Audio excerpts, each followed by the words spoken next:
Hi, Calvary kids. Welcome to service this weekend. And go ahead and get up on your feet and get ready for worship.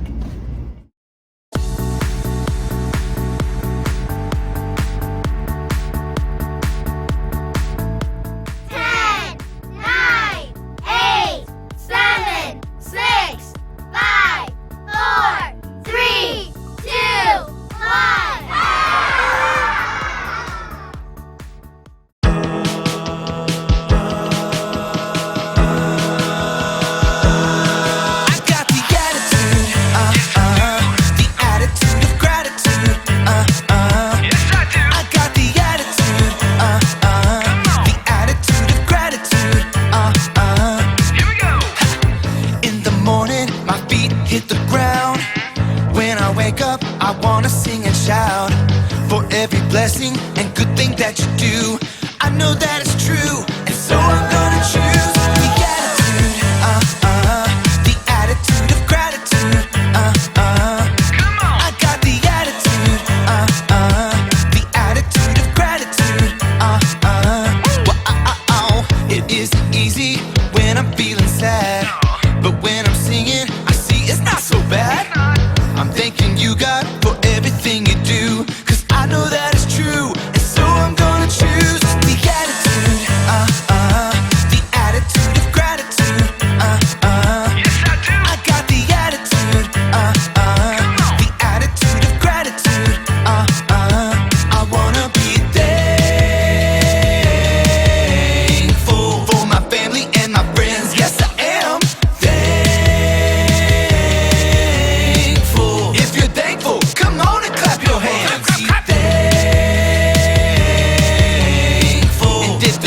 I'm still thankful for my food. Thankful for you and you and you and you. The attitude, the attitude of gratitude. I got the attitude, the attitude of gratitude.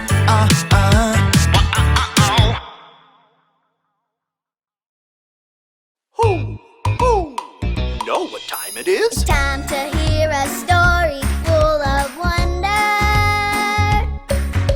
There's so much fun we'll have learning together.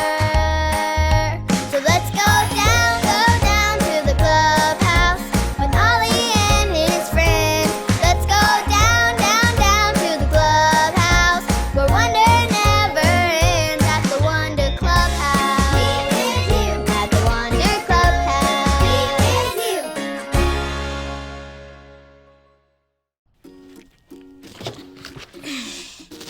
Hi friends, I'm Kai. We've all been working in the community garden. Everyone's getting together for a ginormous feast. So my mom and I picked a bunch of food from the garden to cook. I can't wait to show you. These are zucchini. I know they have a funny name, but they taste super yummy in my mom's zucchini bread. This smells so good. Oh, and we dug these potatoes out of the dirt. They make the best thing ever. Mashed potatoes. Good. What else do we have? Oh yeah, a pumpkin. What can we do with this? Hoo! Hoo! It's Ollie. Hello, Kai. Hoo! Hoo! Cooking up a feast, are you? We sure are. We're going to turn these veggies into the yummiest food ever. Eating good food is great. It's true. I have a story about a different meal for you. Listen to this. Just follow me through. Hoo! Hoo! Follow me through, who? Ollie's got a Bible story for me and you. Wow, Stormy, you already finished your breakfast? It must have been so good. Oh, hi friends. I'm Carrie and this is my best dog, Stormy Jane. She just finished her delicious breakfast and she is so thankful for it. That reminds me of a story. Do you want to hear it? Okay, well, today's true story from the Bible starts in a desert. Have you ever been to a desert? This one is hot and sandy and sweaty. Oh, look, it's the Israelites. They are God's people. But do they look happy? No, they look hot and sweaty and hungry. So God told them, I will give you food, and when you wake up, you can eat it. That night, while everyone was sleeping, God covered the ground with bread. Have you ever heard of something so amazing? God gave the people all the food they needed. And when the people woke up, they were so excited. God gave us food today. Yay! Thank you, God. They were so thankful. But then, everyone say, uh-oh. Ready? Uh-oh. Look at their faces. Do they look happy to you? No. Do they look thankful? No. The Israelites were worried that God wouldn't give them food again the next day. They went to bed worried. But when they woke up, there was bread on the ground again. Yay! God gave us food today. Thank you, God, they said. Surely they'll stay thankful now, right? Uh-oh. Not again. They worried until they went to bed. But every morning they woke up to more bread. Day after day this happened, over and over, until finally the Israelites stopped worrying. They knew that they could trust God to give them what they needed each day, and they were thankful. But what about us? Can God give us what we need each day?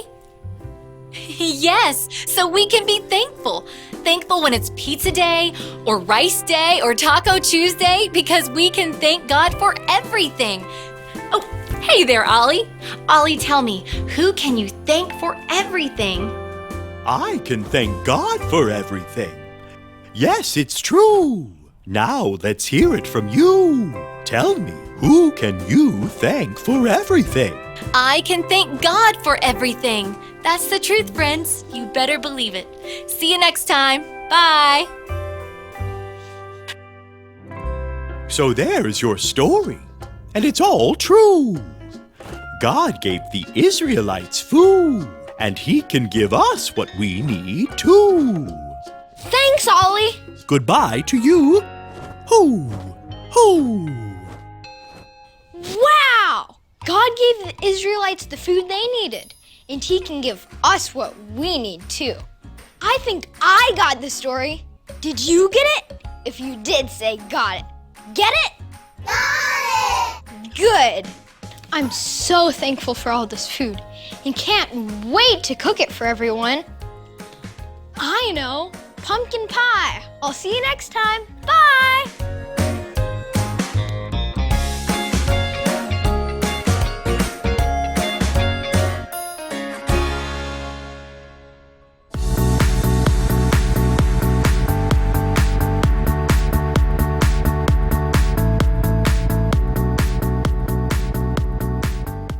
I will give thanks to the Lord with my whole heart. Psalm 111:1. I will give thanks to the Lord with my whole heart. Psalm 111:1.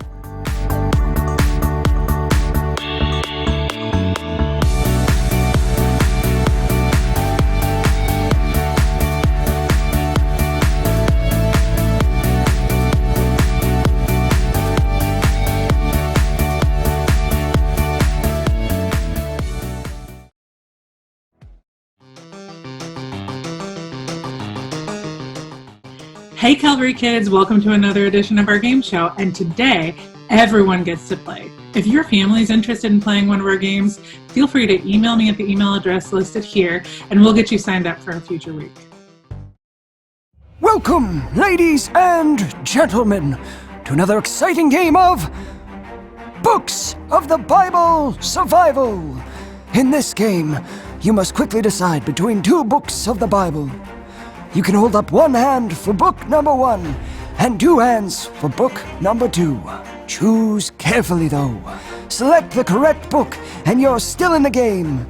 Select the wrong book and you can keep playing, but please take a seat. If you're still standing after all 10 questions, you will be crowned the ultimate Books of the Bible Survivor Champion!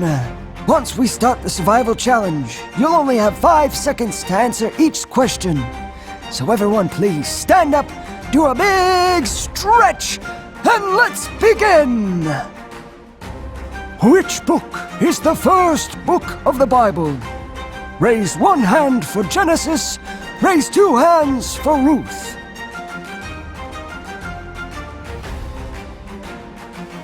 The answer is Genesis. Next question. Which book is the last book of the Bible? Raise one hand for Mark. Raise 2 hands for Revelation.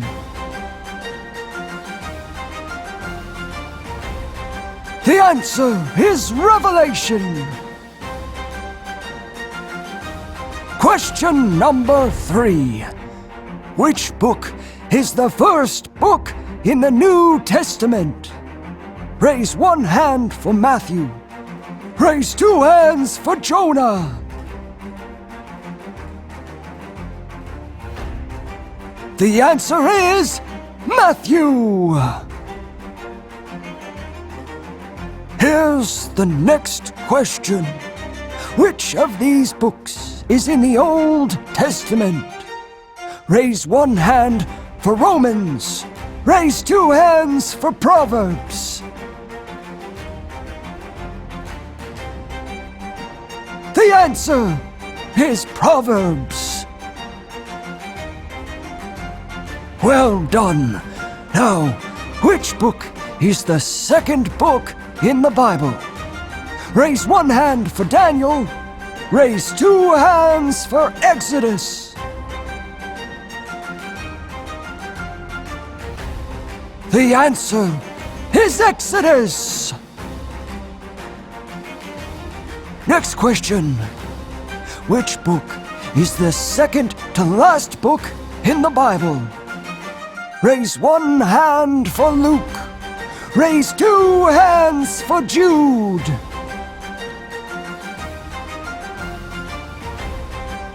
The answer is Jude. Now, which book is the last book in the Old Testament? Raise one hand for Obadiah. Raise 2 hands for Malachi.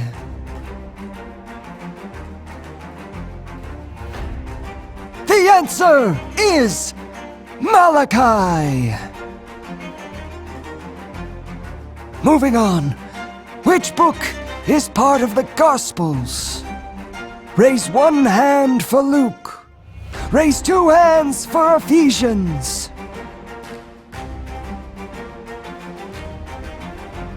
The answer is Luke. You've almost made it to the end.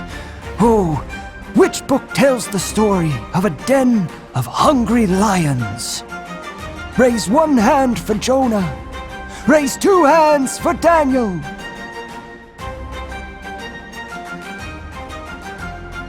The answer is Daniel. This is the final question. Which book is about a man who loses everything? Raise one hand for Nehemiah. Raise 2 hands for Job. The answer is Job. Amazing job to everyone who is still standing. You really know your books of the Bible, and you have earned the title of the ultimate Books of the Bible Survivor Champion!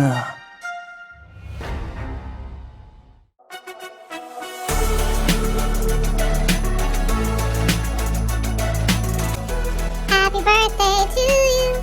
Happy birthday to you. Happy birthday, happy birthday. Happy birthday to you.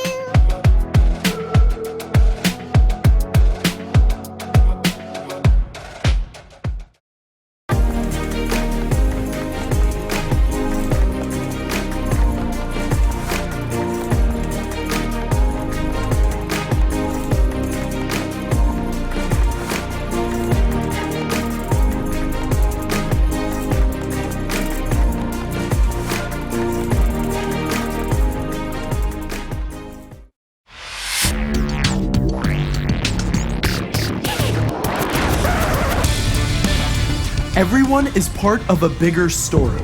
It's a bigger story than you can imagine. It's a big story about a really big God. Discover the story that shows you the character of God. Hey, I'm Caleb, and this is my Bible. Yo, it's 66 books that fit together to form one big story of how God created us. And he loves us so much that he has given us everything that we need to live a joyful life.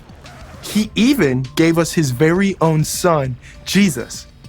When we learn to be okay with what we have, we discover true contentment. And I have 4 stories to show us what it looks like when someone chooses contentment and when they don't. We get started way in the New Testament, in the book of Philippians. There we go. Okay, here, the Apostle Paul shares with the believers in Philippi what he's learned about choosing contentment. I have learned to be content no matter what happens to me. I can do all this by the power of Christ. He gives me strength. Now, when Paul says he's content no matter what, you gotta remember, the man has been put in prison, he's been stoned, robbed, whipped, betrayed by his own people, and even shipwrecked. Whew. Now let's take a look at someone in the Old Testament who definitely needs a dose of contentment. Here, King Ahab of Samaria has everything he could ever want, except a nice little veggie garden near the palace. There's just one catch.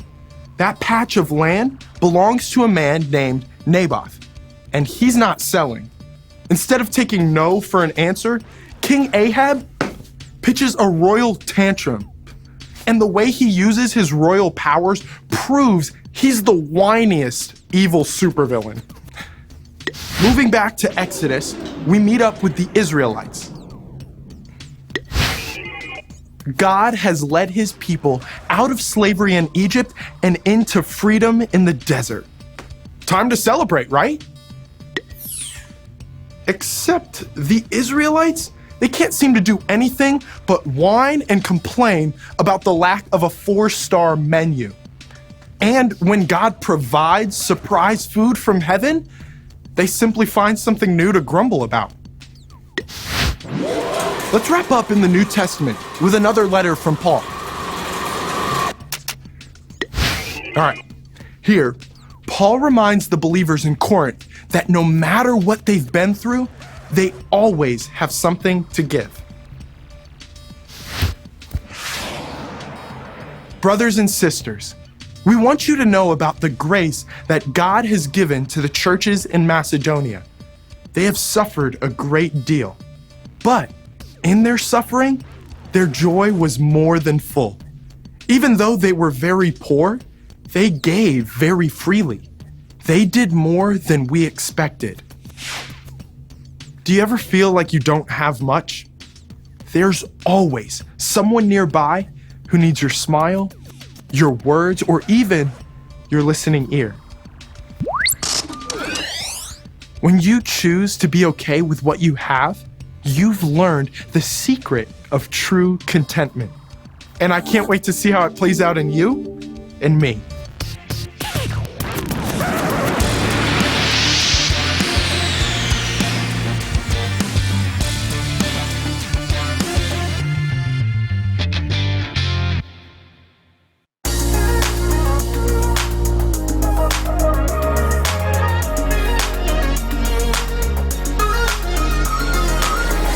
Gotta know you're everything I need. You are the reason why my heart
everyone to know you better.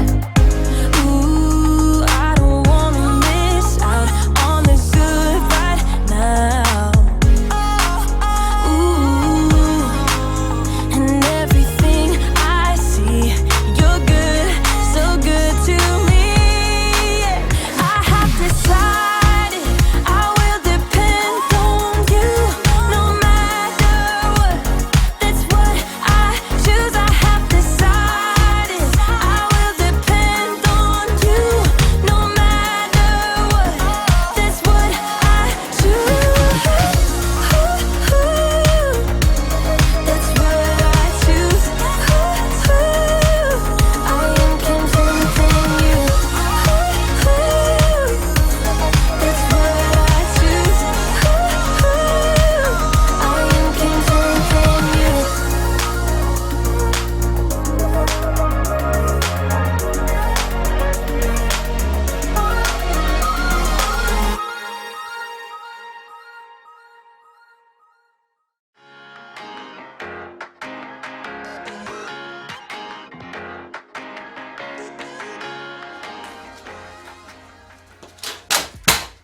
It's not looking good, everybody. It's not looking good. Sorry. I'm Erica, and I'm distraught. I just left the bike repair shop. I had to ride my scooter to get here. My bike! My favorite bike! My newly renovated classic, the beautiful bike! Is broken! There's a chance it could be repaired, but there's also a chance my bicycle has seen her last ride. It's not looking good, guys. I apologize. I'm not very good today at showing contentment. Contentment is learning to be okay with what you have. But how can I be okay with my bike I may not have anymore? The memories. Oh! I did the wrong hand. I'll sure miss that old girl. I don't think I'll ever be happy again. Unless they're able to repair my bike. Or unless I can save up enough money to buy a new bike. But until then, I guess I'm gonna have to be sad. Because my bike is broken. Because it's broken. In today's story, we'll hear about some people who were stuck somewhere between where they used to be and where they wanted to go. If only they could have been okay with what they had in the present. Hey! I have a scooter! I can ride it to the store to go look at new bikes! Bye, guys! The store is the other way. The Bible. It's 66 books of history, stories, letters, and poetry that fit together to form God's one big story. The epic adventure of how He created us and loves us so much that He made a way to rescue us. As we travel through the Bible, from Genesis to Revelation, we discover people who met God and found their lives changed forever. Now, for an amazing story. Inspired by the book of Exodus, chapters 16 and 17. The Israelites had lived as slaves in Egypt for hundreds of years, but God worked miraculous signs and parted the waters of the Red Sea to lead them to freedom. Sing to the Lord, He is greatly honored. He has brought Pharaoh's horses and chariot drivers into the Red Sea. God's people were free, but it didn't take long for all that singing and celebrating to turn into whining. The Israelites complained to their leader, Moses. You must want all of us to die of hunger out here. Yeah, we had it good in Egypt. All the food we wanted. You do remember you were slaves, right? But we had so much meat we could barbecue every day. The people continued to grumble, so Moses took their complaints to the Lord. The people don't trust you to give them food. I will rain down bread from heaven for you. The people must go out each day. Have them gather enough bread for that day. Moses and Aaron called the people of Israel together to share God's words. Come to the Lord. He has heard you speak against him. As Aaron spoke, the glory of the Lord appeared as a cloud in the desert. Once again, God spoke to Moses. Tell the people, when the sun goes down, you will eat meat. In the morning you will be filled with bread. Then you will know that I am the Lord your God. Moses and Aaron told the people everything that God had said. In the evening, you will know that the Lord brought you out of Egypt. And in the morning, you will see the glory of the Lord.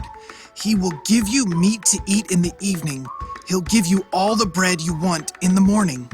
Ha! Seeing is believing. Then you should probably look over there. Whoa. A large flock of quail, more birds than anyone had ever seen, settled upon the camp like a twittering, fluttering ocean. Quail barbecue for dinner! That evening, everybody in the camp ate their fill. And in the morning, heavy dew settled on the ground. And as it dried, it left something behind. What's this? Looks like snow. Like what? The stuff that falls on mountaintops. Flaky, white, tastes like honey. This is manna. It's the bread the Lord has given you to eat. Gather only as much as you need for the day. What about tomorrow? Don't keep any of it until morning. God will give us what we need then. The Israelites gathered up the manna, sharing until each family had enough. Manna cakes, manna pudding, manna tostadas. Manna and quail pizza. Some people disobeyed God and tried to keep leftovers until the next day. Ew. But any manna kept overnight, filled with maggots. As long as the Israelites stayed in the desert, the Lord provided fresh manna for them to eat every single morning. Time to move camp. The Israelites soon moved to their next camp in Rephidim, and although manna was plentiful, fresh water was not. Seriously? I am so parched. Even though God had worked miracle upon miracle and provided food from nowhere, the Israelites still panicked. They turned on Moses once again. Give us water to drink right now. Why are you arguing with me? Don't you trust the Lord? Why did you lead us out of Egypt? At least we had water there. Now we're all going to die of thirst.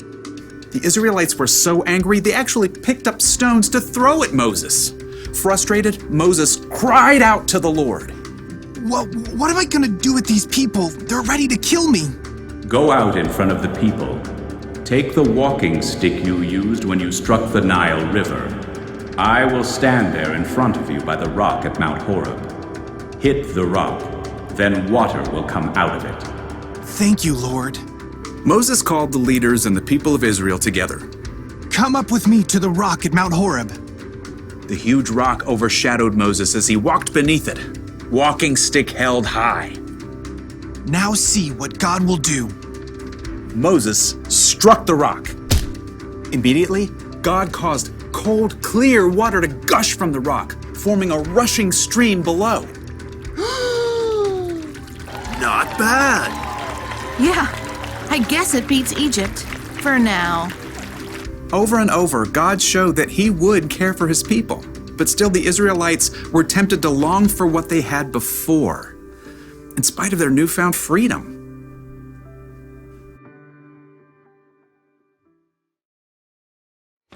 The Israelites were slaves in Egypt, but then God rescued them and brought them into freedom.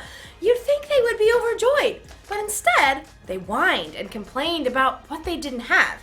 Now, it's easy for us to look back at the Israelites and think, how could they act that way? Didn't they realize what God had done for them?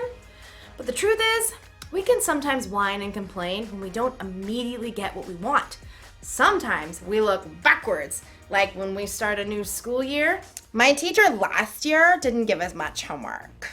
Sometimes we look to the future, like when we're waiting for something exciting. I want Christmas to be here right now! We spend all this time looking backward and forward that we completely forget to look at what we have right now. For instance, right now, I may not have a bicycle, but I do have a scooter. What about you? Think about it. Don't think about what you don't have. Think of what you do have. It could be a favorite toy or a favorite thing to wear. Could be friends. Could be a place to sleep at night. Could be family. What do you have right now? I can tell you one thing you have, no matter who you are. You have a God who loves you so much that he sent his son Jesus to die for you. And that will always be true. Here's the one thing to remember today. Don't miss out on what you have right now. Right now, I have a good attitude. I've got strength and energy. And I've got a scooter to ride around on. I'm so content. I'll see ya. Vroom.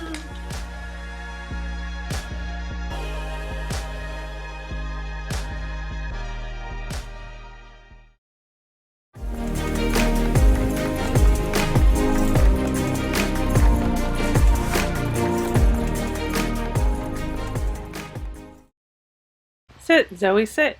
Good dog.